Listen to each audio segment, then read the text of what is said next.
Avant que je puisse avancer sur ces mots, et revenir sur les mots triomphe. Parce que le mot justification, acquitter, innocenter, disculper, justifier quelqu'un est lié à ce mot triomphe. Pourquoi? Il y a ce qu'on appelle dans la Bible les triomphes éternels et les triomphes continuels, que bien des chrétiens ignorent. Je commence d'abord par les triomphes éternels, c'est là où il y a la notion de la justification. Lorsque nous lisons dans les textes de Colossiens chapitre 2, le verset 13, 14 à 15, je paraphrase, ça c'est l'apôtre Paul qui disait aux chrétiens de Colosse que Yehoshua, Hamashiach, Jésus-Christ, a dépouillé les autorités, les dominations, les principautés, les seigneuries, les puissances. Il s'agit des démons, des esprits méchants.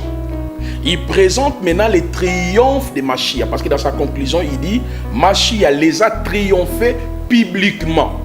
Il va répéter la même chose dans Éphésiens chapitre 1er, le verset 20 jusqu'au verset 23. Il présente les triomphes de Mashiach. Même dans le livre d'Apocalypse, chapitre 12, le verset 10 à 11, où il dit « Ils l'ont vaincu à cause du sang de l'agneau ». Et lorsque vous prenez Apocalypse chapitre 12, le verset 10 à 11, vous le confrontez avec Apocalypse 5, le verset 1 à 10, je paraphrase. L'apôtre Jean était ravi en esprit au jour du Seigneur, selon Apocalypse 1, le verset 10, 11, 12, 13. Et dans l'Apocalypse chapitre 5, il voyait quelqu'un qui avait un livre écrit en dedans et en dehors, scellé de 7 sceaux. Il est bien dit dans la parole du Seigneur, Daniel 11, 32, « Ceux du peuple qui connaîtront leur Dieu agiront avec fermeté. » Connaître Dieu revient à envoyer un mot grec profond. Et ce mot « connaître » renvoie beaucoup plus dans un contexte de mariage où l'homme ne peut dire « je connais ma femme » parce que l'homme découvre sa femme dans toute sa splendeur et dans toute sa nudité. C'est comme ça que l'on pouvait dire Adam connut Ève, sa femme. C'est avoir de relations beaucoup plus intimes. C'est dans ce sens que Dieu relève la pensée de le connaître en disant ceux du peuple qui connaîtront leur Dieu, ceux qui iront dans la profondeur de Dieu, ceux qui sonderont les Écritures pour comprendre quelle est la vraie interprétation, comme l'a fait Daniel, qui lui a été révélé le calendrier ou le panorama eschatologique du monde, le déroulé de tout ce qui va se passer. Et c'est ce que nous vivons aujourd'hui, en ce temps où la 69e semaine s'arrête et laisse place à ce grand moment, le temps de l'Église, le temps de la grâce. Mais ça s'accroche. Lorsqu'on regarde la 69e semaine, il y a une certaine confusion. Mais les gens ne comprennent pas qu'il s'agit de la croix.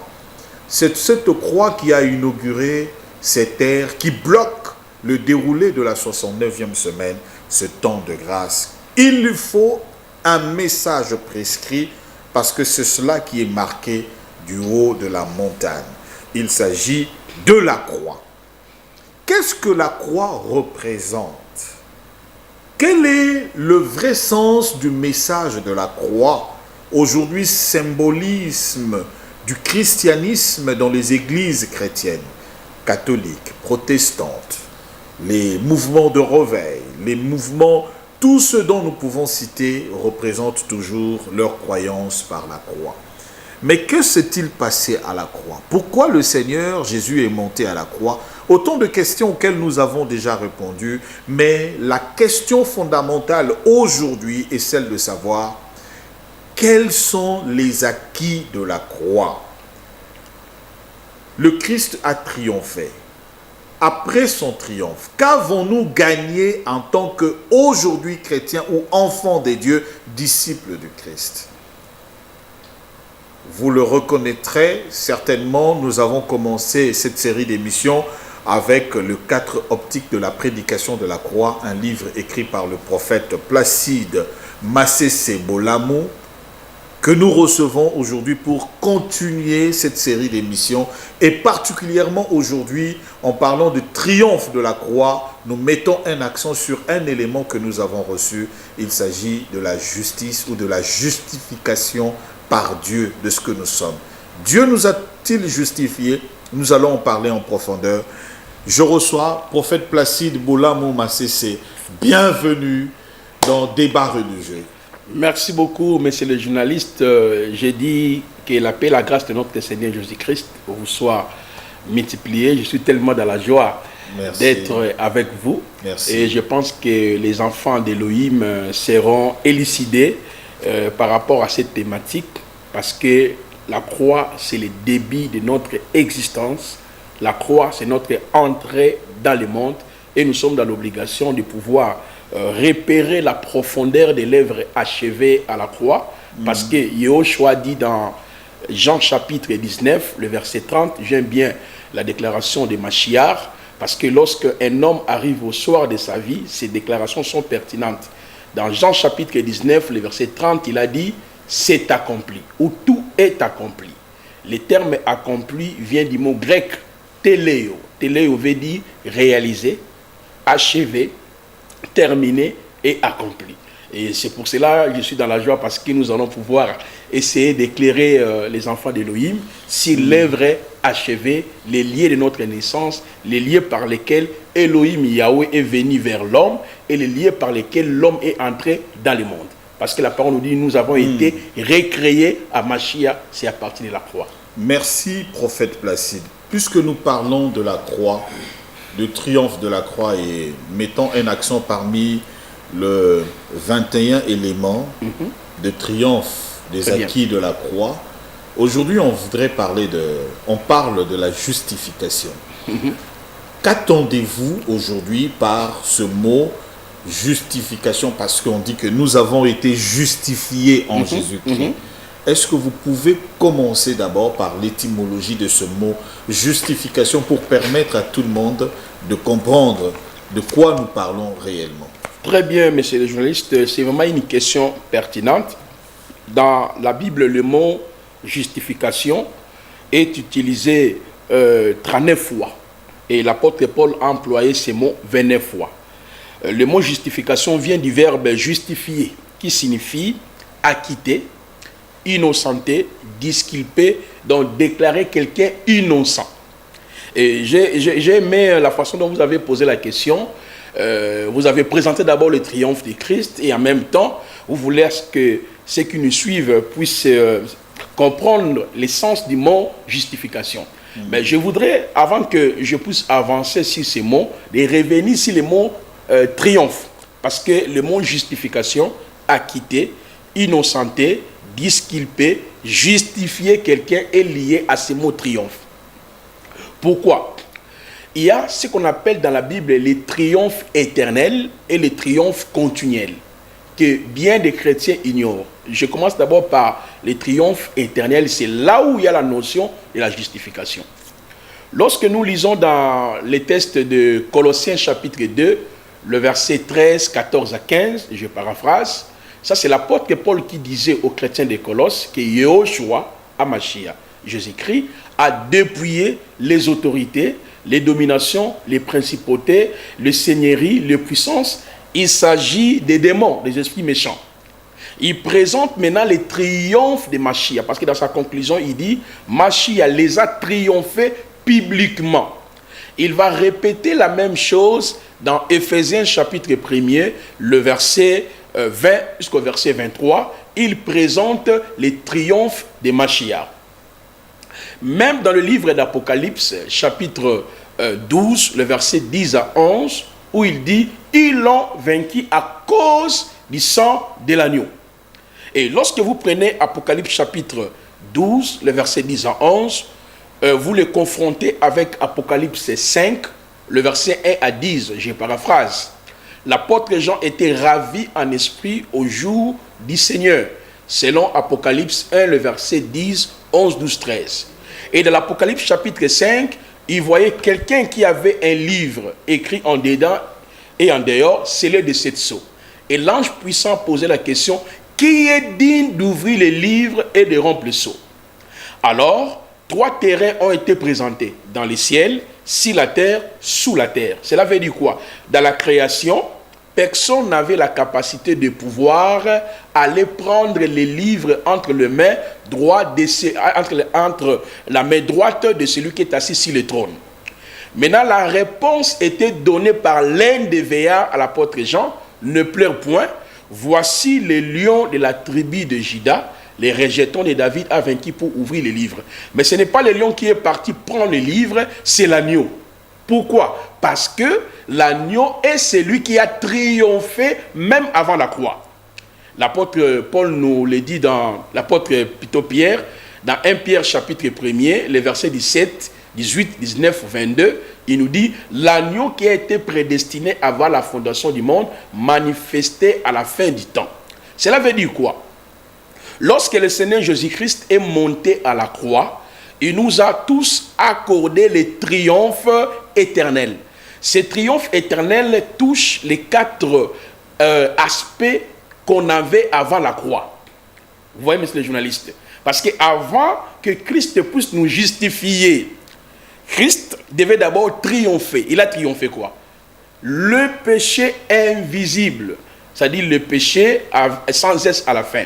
J'aimerais dire aux enfants d'Élohim, quand vous lisez la Bible, dans la Bible, on nous parle de 10 péchés, c'est-à-dire le péché qui n'a pas S à la fin, et il y a le péché avec S à la fin.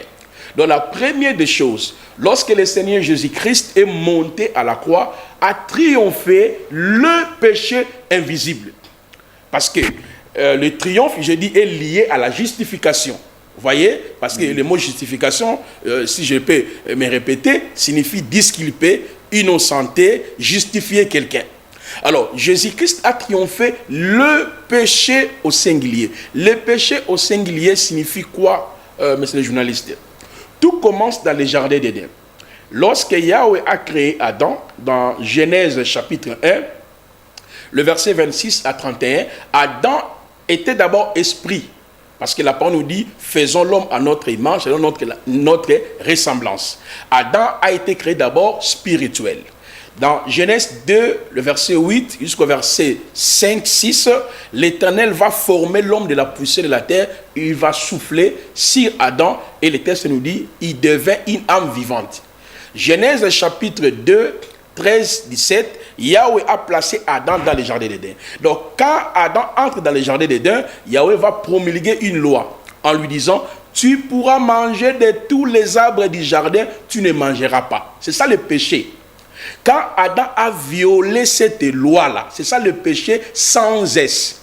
La définition de cela, nous le voyons dans 1 Jean chapitre 3, le verset 3 à 4, où la Bible nous dit, le Fils de l'homme est apparu pour détruire les œuvres du ténèbre.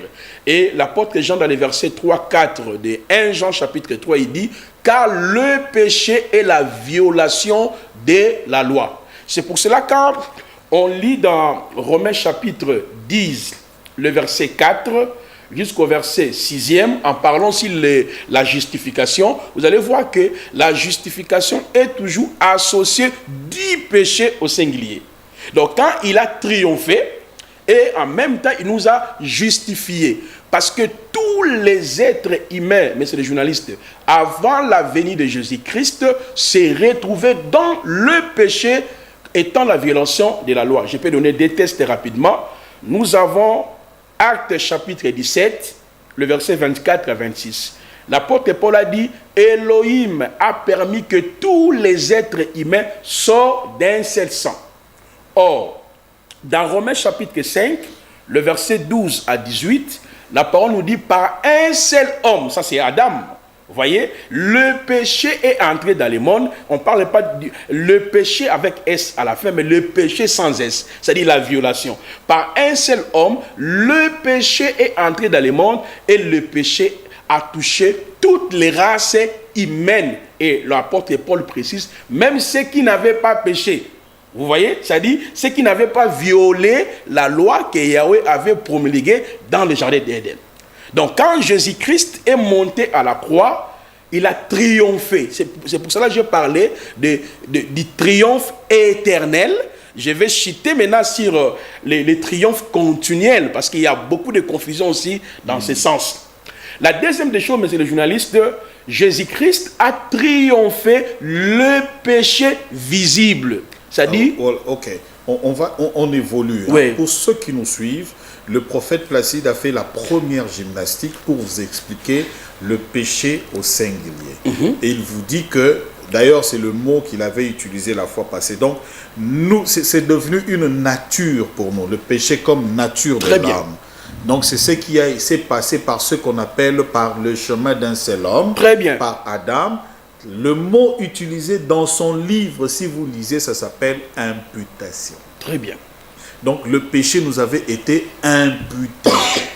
Alors maintenant, il va dans le deuxième pour nous parler maintenant de péché au pluriel. Ça veut dire quoi le péché au pluriel, prophète Placide? Très bien, monsieur le journaliste. J'aime bien la façon dont vous êtes en train de paraphraser les mots.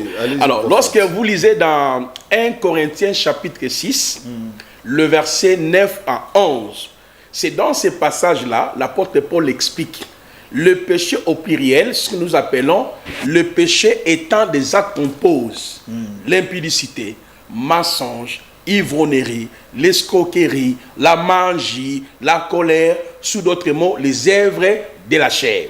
Ce qu'on appelle le péché visible. Parce que le péché d'Adam n'était pas visible, moi je n'ai pas vu ça. Mais c'est lié à mon sang, c'est lié à moi. Mais le péché invisible a produit le péché visible. Exact. Alors lorsqu'on lit religieusement dans 1 Corinthiens chapitre 6, le verset 9 à 10, l'apôtre Paul a présenté d'abord notre état avant la justification que Christ a accomplie à la croix pour nous. Il dit nous étions des ivrognes, ceci, cela, il a expliqué. Et dans sa conclusion, il dit, vous avez été lavés, vous avez été sanctifiés et vous avez été justifiés. Donc, il explique par le triomphe éternel de Yahushua, qui veut dire la mort de Jésus-Christ à la croix. Monsieur le journaliste, nous avons été justifiés, nous avons été sanctifiés, nous avons été lavés. Cela veut dire quoi littéralement? Aucun pasteur a le pouvoir de prendre le péché de mes parents pour pouvoir les créditer, le mettre dans ma vie. Parce que ton père a fait X, Y, L, voilà pourquoi tu dois gêner, tu dois combattre, tu dois entrer dans des 21 jours pour que vous puissiez être justifié, d'être acquitté de ce fardeau qui pesait sur vous. C'est vraiment une aberration doctrinale. Cela veut dire aussi, monsieur le journaliste, aucun pasteur silateur a le pouvoir de dire à un chrétien, avant ta conversion, tu avais avorté, tu as fait ceci, tu as volé. Voilà pourquoi ta vie ne marche pas, parce que il y a cela 10 ans, 15 ans, tu vivais dans cette condition. Vous voyez ça, monsieur le journaliste? Or, la justification de Yahushua nous a lavé de notre état avant, n'est-ce pas? Donc, c'est-à-dire la justification de Yahushua nous a sanctifiés, nous a lavés et nous a acquittés de toute la condamnation. Vous comprenez le triomphe éternel de Mashiach. Donc, c'est vraiment le triomphe ou la victoire pour toujours. Pour toujours. Okay. C'est pour cela que nous avons écrit cet ouvrage. Donc, la pensée primaire qui m'a conduit à écrire cet ouvrage, monsieur le journaliste, c'est de positionner l'Église. Parce que le prophète dans la Nouvelle Alliance n'est pas seulement celui qui vous donne la parole des connaissances. Si vous lisez très bien Éphésiens 4, le verset 11, vous allez voir que Yahweh a donné le ministère en somme. Il y a le prophète au pluriel. À la différence de l'Ancien Testament, où Dieu pouvait commissionner un prophète avec un message particulier, avec une mission spécifique. Mais dans la Nouvelle Alliance, Yahweh nous a donné une commission, une mission collective. Parce que nous avons réussi le message caché dans les autres générations. Vous voyez, par exemple, l'apôtre Paul disait dans Éphésiens chapitre 3, le verset 3 à 4, le mystère caché dans les autres générations.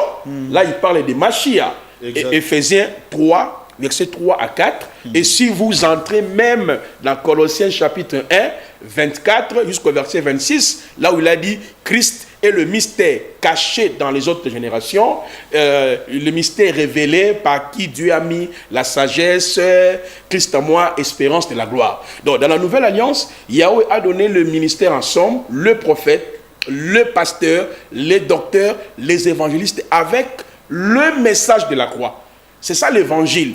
Dans le langage théologique, on nous dit souvent, il y a 4 doctrines principales que tout ministre de Dieu est appelé à répéter. La première doctrine, c'est la doctrine de la sotériologie. Donc ce que nous sommes en train d'expliquer, c'est la doctrine du salut, c'est la sotériologie. La deuxième doctrine, c'est la doctrine de la pneumatologie, la doctrine du Saint-Esprit. Parce qu'il n'y a pas le salut sans le Saint-Esprit. Le Saint-Esprit est le sceau de la rédemption. Et la troisième doctrine que tout ministre, apôtre, prophète, docteur, évangéliste est censé de connaître, c'est la doctrine de la Christologie. Parce que dans la doctrine de la Christologie, c'est là où on nous explique qui est réellement Jésus-Christ. L'auteur du salut doit être compris également. Exactement. Et la dernière doctrine, c'est ce que vous avez paraphrasé même au début de votre émission, c'est de l'eschatologie.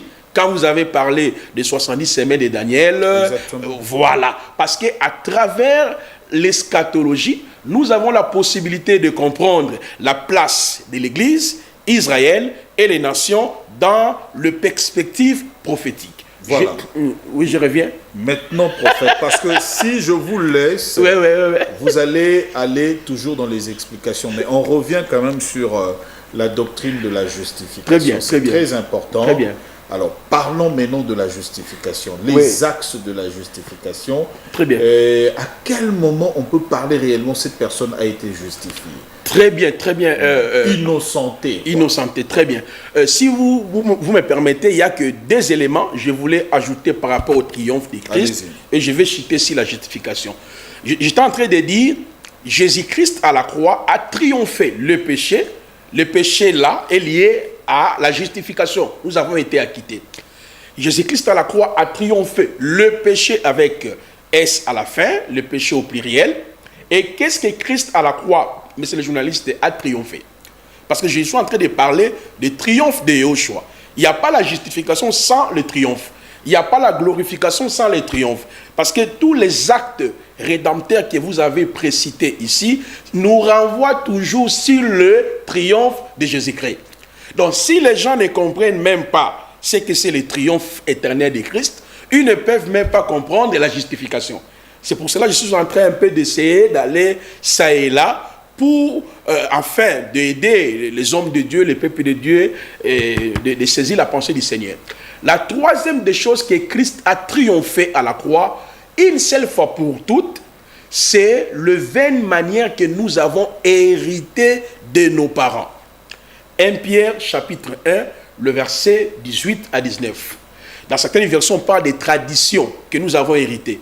Parce que dans la vie normale, il y a des sortes de la tradition. Il y a la tradition qu'on peut parler normative. Dans nos familles, on nous a éduqué, vous êtes Mungala, Mukongo, Swahili, chez nous, il faut respecter les gens. Quand tu veux te marier, voici la procédure à faire, à respecter. Alors, il y a aussi ce qu'on appelle la tradition ésotérique, mystique, qui est réservée aux initiés. C'est pour cela qu'on parle de chefs coutumiers. Les chefs coutumiers, ce sont des savants, c'est-à-dire les gens qui ont la connaissance ésotérique, mystique. Ils ont la capacité de collaborer avec les esprits des eaux, les esprits infernaux, les esprits territoriaux. Ils collaborent avec. Et c'est là où est née même les histoires, les alliances maléfiques, les autels, vous voyez, les familles sacrifiées, les liens familiaux. Supposons que ton père est entré en contact avec ces esprits-là par l'entremise des Nganga ou de marabouts ou des chefs coutumiers, et il y a eu des alliances qui ont été établies entre les esprits et l'homme qui a contracté les esprits-là. Les enfants peuvent subir des conséquences. C'est pour cela que les gens prient aujourd'hui, il faut renverser les alliances, il faut renverser les autels des familles. Cela fait partie de ce que nous avons hérité de nos parents. Mais dans les triomphes éternels, monsieur le journaliste, de Yahushua à la croix, il a fini avec ça. Une seule fois. Voilà pourquoi j'insiste sur le mot triomphe éternel. Voyez, triomphe éternel. Or, l'apôtre Paul nous dit, l'apôtre Pierre, 1 Pierre chapitre 1er, le verset 18 à 20, je paraphrase, sachant, ce n'est pas par des choses périssables, de l'or ou de l'argent que vous avez été rachetés de vaines manières, hérités par vos parents. Il nous présente maintenant le triomphe de Yahushua. C'est par sa mort à la croix de Golgotha et nous avons obtenu déjà la victoire sur les liens, la victoire sur les autels, la victoire sur les sacrifices, la victoire sur les malédictions générationnelles. Et la dernière des choses qui est liée au triomphe de Yahushua, c'est la puissance que Satan avait sur nous avant l'œuvre achevée. Et quand vous lisez Colossiens chapitre 1er, depuis le verset 12 jusqu'au verset 14, mais c'est le journaliste et la parole nous dit, Mashiach, j'aime bien répéter comme Paul l'a dit aux chrétiens des Colosses, rendez grâce au Père qui nous a rendus capables d'avoir, donc nous avons déjà notre papa, donc par le triomphe de Christ, biologiquement, je dépends de ma famille parce que je porte le nom de mon père et de ma mère, mais spirituellement, je ne dépends plus de ma famille biologique. Et je ne dépends plus d'Adam. J'ai un autre papa. Il dit, rendez grâce au Père qui nous a rendus capables d'avoir part à l'héritage des saints. Le Père ne nous a pas seulement rendus capables d'avoir part à l'héritage des saints. Cela veut dire, je n'ai pas le temps d'entrer, je récupère, j'arrache sous l'eau, dans ma belée, je récupère bénédiction. Non, j'ai déjà un papa qui m'a rendu capable d'avoir part. Je suis héritier, j'ai le droit de parler au Père. Parce que Yahushua dit, quand vous priez, dit, Avino Sheba Shamaim, Hit Kadesh Shimira, Tavo Malkutera. Cela veut dire quoi? Quand vous priez, dit, notre Père qui est aux cieux. Parce que le Père m'a rendu capable par le triomphe de Christ, les sacrifices de Christ, d'avoir part à l'héritage des saints. Et le Père m'a délivré de l'autorité de Satan. Il m'a transporté dans le royaume de son Fils. Bref. Ça, c'est le triomphe éternel qui est lié à la justification, que je vais revenir sur la question. Mais regardez, messieurs les journalistes, ces triomphes éternels, nous les chrétiens, nous les manifestons quotidiennement. Pourquoi? L'apôtre Paul dit dans 2 Corinthiens, lisez à la maison s'il vous plaît, 2 Corinthiens chapitre 2, le verset 14. Dieu nous fait toujours triompher en Jésus. Donc, il y a les triomphes continuels. Vous voyez, Dieu nous fait triompher en Jésus-Christ de 10 péchés. Voilà pourquoi je ne peux plus faire de la culpabilité. Dieu nous fait triompher en Jésus par rapport au péché au pluriel. Dieu me fait toujours triompher en Jésus par rapport à la puissance de Satan et de ses démons et de vaines manières que j'avais héritées dans ma famille. Donc, d'où, étant donné qu'il a triomphé, il m'a donné un cadeau qui s'appelle la justification. Donc la justification, c'est un état d'esprit. Il veut me dire, Placide m'a cessé. Personne ne peut te condamner parce que moi j'ai fait déjà un travail. Et ce travail t'a libéré. Voilà pourquoi le mot justification veut dire acquitter quelqu'un, déclarer quelqu'un innocent. Même en justice, lorsque un juge veut rendre son jugement, donc voilà, dans l'Antiquité, on disait, il y avait la pierre noire et la pierre blanche. Donc quand le juge présentait la pierre blanche, c'est pour dire que la personne est acquittée. C'est-à-dire, tous les griefs qu'on a établis, les indices de culpabilité sur la personne, est annulé, la personne est innocente. Donc lorsqu'on dit que nous sommes justifiés, en bref, nous sommes justifiés de quoi? Nous sommes justifiés de ces 4 éléments que je viens de citer. De mes propres péchés, on ne peut plus me condamner. Je suis justifié de ce que j'ai hérité de mes parents. Je n'ai pas le temps, oh, mon père a fait ceci, ma mère a fait ceci, je combats, je lutte et tout consort. Cela démontre que nous n'avons pas compris l'œuvre de la croix. 1 Corinthiens chapitre 1.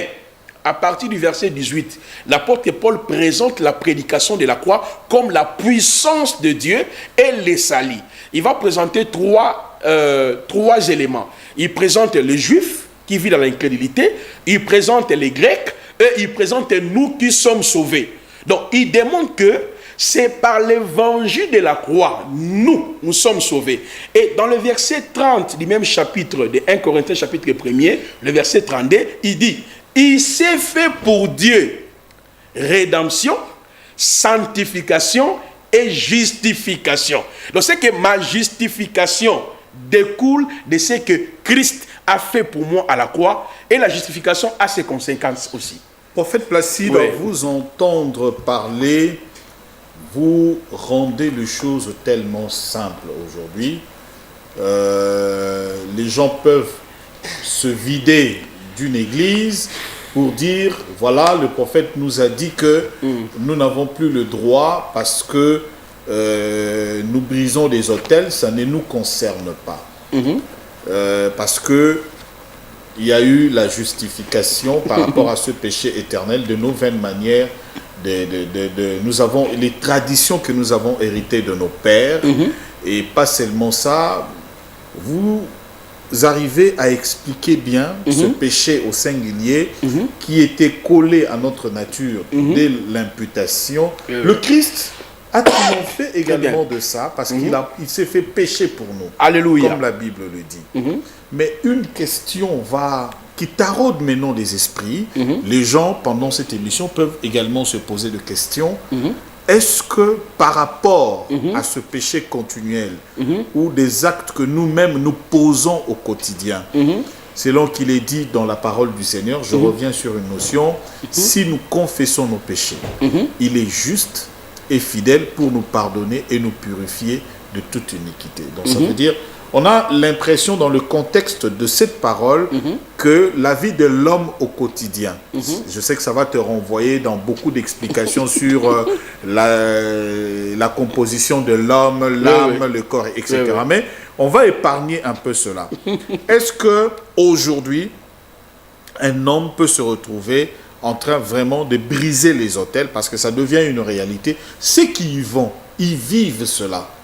Et ils brisent également et ils voient des résultats. Est-ce que pouvons-nous condamner cela alors qu'il y a un aspect aussi de choses qui est réel selon la parole de Dieu?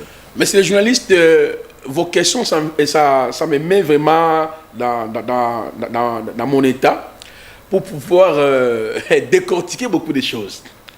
En fait, les histoires d'abord des hôtels, avant d'entrer dans les détails sur la question, il faut d'abord définir ce que c'est un hôtel selon la Bible. Parce que les histoires des hôtels ne commencent pas dans le monde de Satan. Les hôtels ont pour origine Dieu lui-même.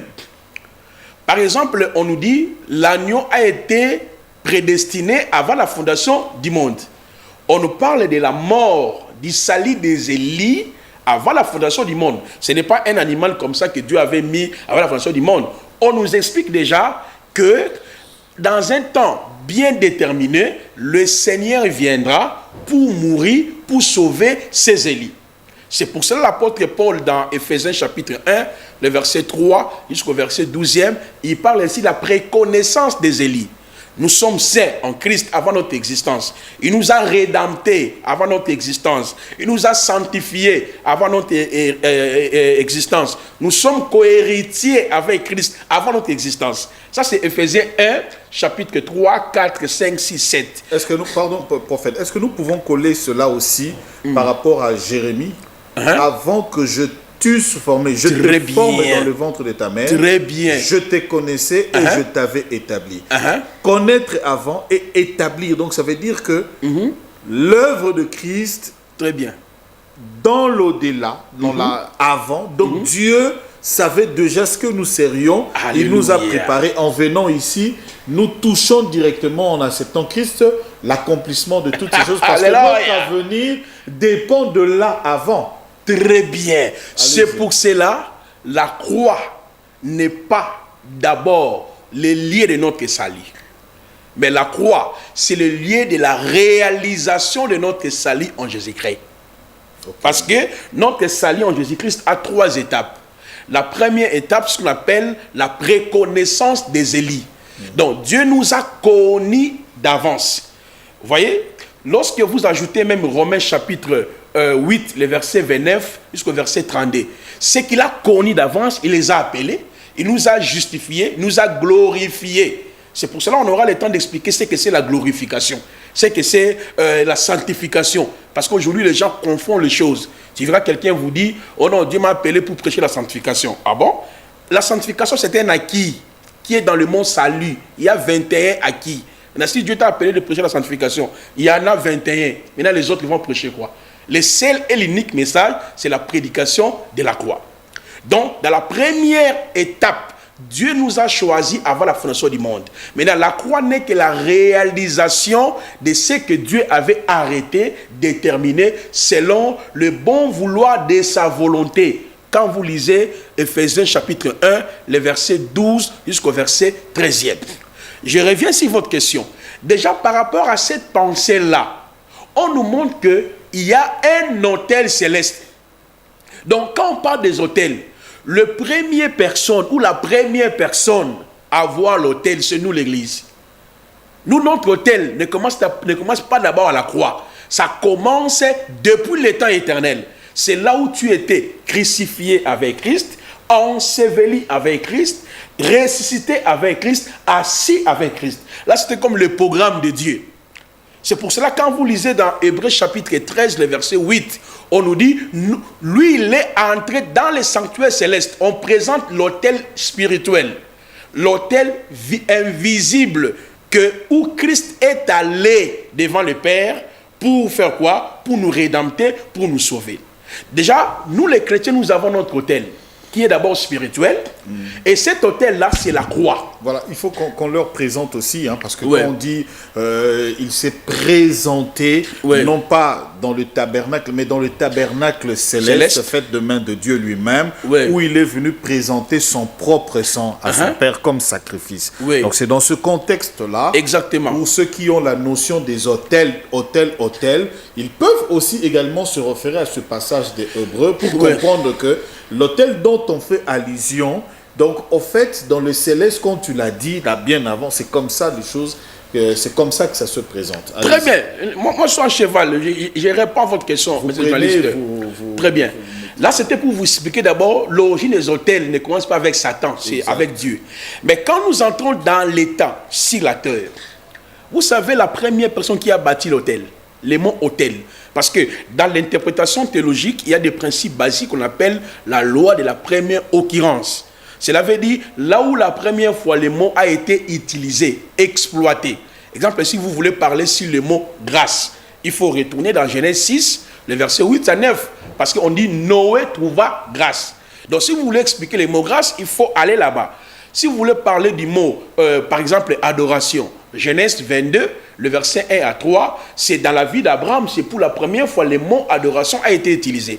Si vous voulez parler du mot prophète, il faut entrer dans la vie du prophète Abraham, où le roi païen là, Dieu l'a dit, cet homme-là c'est un prophète. Genèse 20, le verset 8 à 9.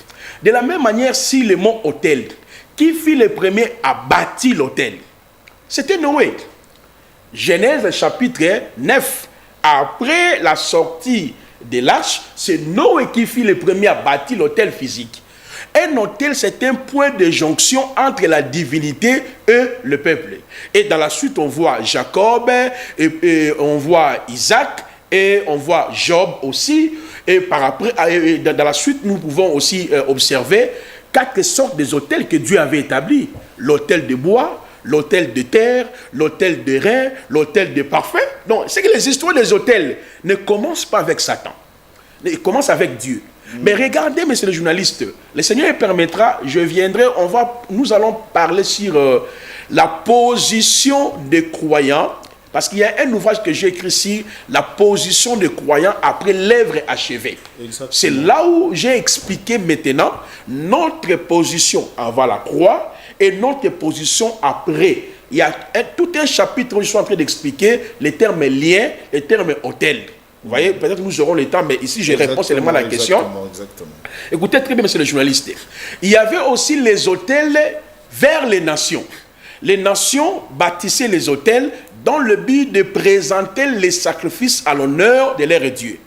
L'autel spirituel dans toute la Bible, c'est la croix. Mais l'autel par rapport à la manière des hommes, n'a jamais été spirituel. C'est toujours physique. Mais que dit Dieu sur les autels physiques? Nous avons Deutéronome 34, versets 1 à 12. Nous avons, Deutéronome chapitre 12, le verset 1 à 14. Nous avons Exode chapitre 34, le verset 1 à 12. Confrontez ces deux passages-là. Les autels, selon Dieu, ont renversé les autels physiquement. Ni par la prière, ni par le jeûne, ni par les retraites. Dieu a ordonné au peuple d'Israël, dans le pays où vous entrerez, vous allez renverser, vous allez démolir les autels. C'est pour cela que vous allez voir quand Élie est venu, dans 1 Roi chapitre 18, il a renversé les autels, pas par kondo, je pose une question un peu qui taraude aussi les esprits. Oui. L'autel, en notre temps, est spirituel. Et le seul qui a renversé cet autel, c'est le Seigneur Jésus. Et qui a bâti l'autel, la croix, qui est une référence, le lieu de la victoire, du triomphe, où nous avons l'élément dont on fait allusion aujourd'hui, la justification. Très bien. Mais une question. Si Jésus a bâti et a renversé l'autel, ces autels qui étaient spirituels, et il nous a justifiés. Pourquoi aujourd'hui allons-nous pour que nous renversions les autels en priant et faisant même des confessions de péché, nos parents, etc. Nous bâtissons les autels. Nous détruisons ces autels. Et par ricochet, il y a des effets manifestants. Très bien. Il y a des corbeaux, des tortues, il y a des gazelles, il y a des poissons, il y a même des crapauds qui sortent de corps et on le voit. Cette question, elle mérite être élucidée pour que ceux qui nous suivent puissent avoir une réponse, mais une réponse fondée dans les Écritures. Très bien, monsieur le journaliste. Il y a une vie avant la croix et une vie après la croix. Après la croix, nous sommes en Christ, avec Christ, par Christ et pour Christ. Ceux qui sont en Christ, le vieil homme a été crucifié. Nous avons revêtu l'homme nouveau. Mais le vieil homme est toujours là. Cela veut dire quoi? Je vous explique. Un chrétien est celui que Dieu a sauvé. Dieu continue de sauver et Dieu sauvera. Nous avons un salut holistique, un salut parfait, total. Mais ce salut est en même temps procédural. Cela veut dire, quand j'accepte l'évangile, c'est mon esprit qui est sauvé. Mais mon âme est en train d'être sauvée. Et mon corps sera sauvé, sera transformé. Alors, l'homme qui est né de Dieu, on n'est pas né de Dieu dans l'âme, on est né de Dieu par l'esprit. C'est notre esprit qui est né de nouveau. Maintenant, le plus grand combat des chrétiens, c'est le combat de l'âme. Donc, d'où il faut connaître le processus de la transformation de l'âme. Maintenant, si un chrétien qui n'a pas respecté le processus de la transformation de l'âme, il ouvre la porte à Satan. Ephésiens chapitre 4, le verset 27 nous dit ne donnez pas l'accès au diable. C'est là où vous voyez les chrétiens des fois possédés par les démons ou envoûtés.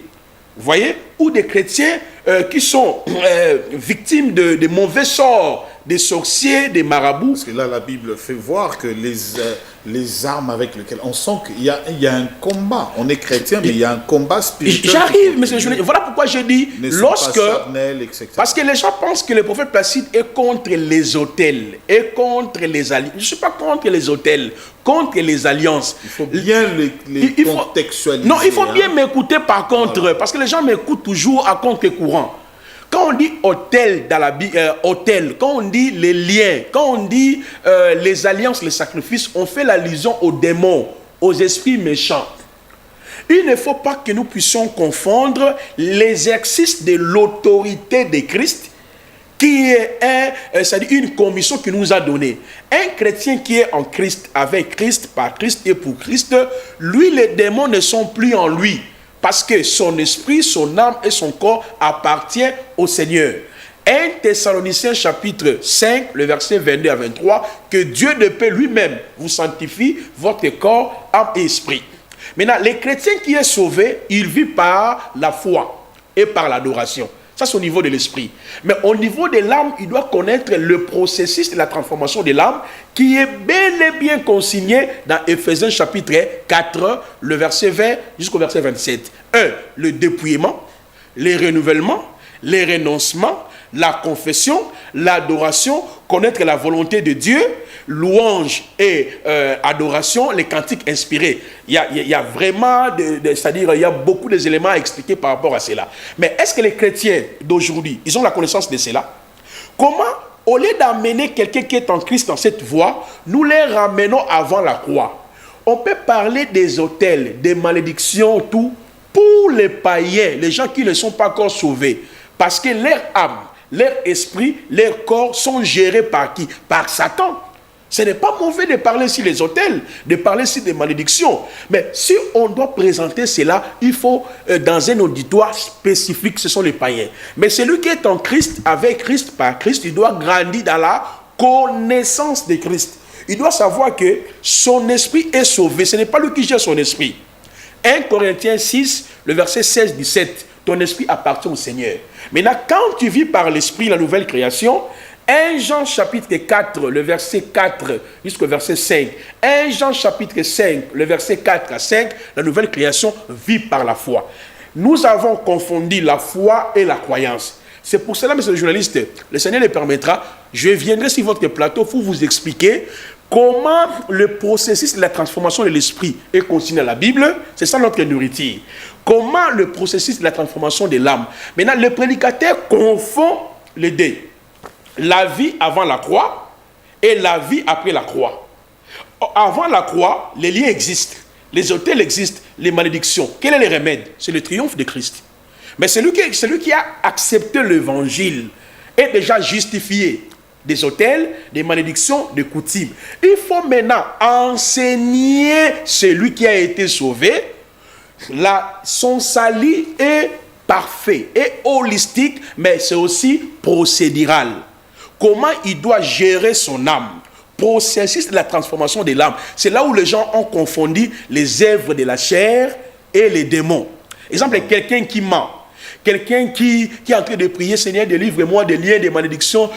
Ça, c'est les œuvres de la chair. La personne n'a pas compris que le travail a été déjà fait pour lui. Au lieu d'exercer son autorité sur les démons, et la personne, on les ramène encore dans les histoires des liens. Nous avons été justifiés. Quand bien même, je n'ai pas encore fini. Peut-être que prochainement, je parlerai sur les conséquences de la justification. Parce que par la justification, nous avons la rédemption, la rançon, rachat, l'imputation, la propitiation, le pardon, la substitution. Ce sont les conséquences de la justification ainsi que la justice. Donc, on en parle demain. Oui. On va prendre les conséquences de la justification. Très bien. Il faudrait qu'on aborde tous les éléments, les acquis du triomphe de la croix. Merci beaucoup, prophète Placide. Donc, vous allez nous suivre 17h, 22h. Sur Tosungana Télévision et suivez-nous encore 22h sur Molière Canal et notre YouTube Tosungana TV. Vous êtes sur notre YouTube et vous pouvez également suivre sur le YouTube et TikTok du prophète Placide. Donc c'est écrit prophète Placide Massessé. Ils peuvent aussi participer à l'église s'ils veulent bien. Vous préparez également une action pour ce 28. Hein? Exactement, nous avons une activité le 27, le 28, le 29, parce que l'église c'est à Lemba. Nous sommes dans la commune de Lemba, voir la galerie Gotanzambe, Lemba Super. Nous nous réunissons que les dimanches. Donc je vous invite, si vous êtes à Matete, à Ngaba, à Gombe, à Kinshasa, venez dimanche, chaque dimanche seulement, à partir de 8h30 à 11h30. Déjà, à partir de 9h30, le prédicateur prend la parole. Donc si vous venez après 9h, vous allez nous voir en train déjà de prêcher la parole.